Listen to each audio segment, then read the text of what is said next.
तर इथे पुण्यातील मांजरी भागामध्ये जे आदिवासी विद्यार्थ्यांचं वसतिगृह आहे इथे गेल्या 13 दिवसांपासून उपोषण आणि आंदोलन सुरू आहे विद्यार्थ्यांचं।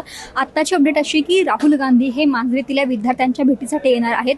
खरं तर आपण पाहिलं की काही दिवसांपूर्वीच राहुल गांधींचा छात्रों की गूंज हा कार्यक्रम पुण्यामध्ये झाला होता। त्या ठिकाणी आदिवासी विद्यार्थिनींच्या या विद्यार्थ्यांच्या आंदोलनाचा हा मुद्दा जो आहे तो तिथे हायलाईट केला गेला होता। निशा साबळे या विद्यार्थिनीनं तो मुद्दा मांडला होता आणि त्यानंतरच ह्या आंदोलनाची तीव्र झळ जी आहे ती संपूर्ण महाराष्ट्रात पेटल्याचं पाहायला मिळालं। त्यानंतर अनेक नेते मंत्री जे असतील किंवा सामाजिक कार्यकर्ते जे आहेत या ठिकाणी येत आहेत, आंदोलकांना भेटी देत आहेत, पाठीमध्ये त्यांना पाहायला मिळत आहे। अशातच राहुल गांधींचा आज दौरा फिक्स होण्याची शक्यता आहे। काँग्रेसचे राष्ट्रीय अध्यक्ष आदिवासी विभागाचे विक्रांत भुरिया यांनी सध्या माहिती दिलेली आहे।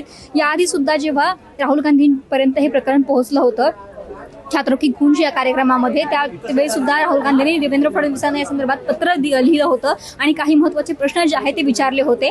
आणि त्यामुळे आता राहुल गांधींचा दौरा आज या ठिकाणी होण्याची शक्यता आहे। आज संध्याकाळपर्यंत राहुल गांधी या ठिकाणी पोहोचतील, विद्यार्थ्यांची भेट घेतील अशी शक्यता जी आहे ती वर्तवली जाते।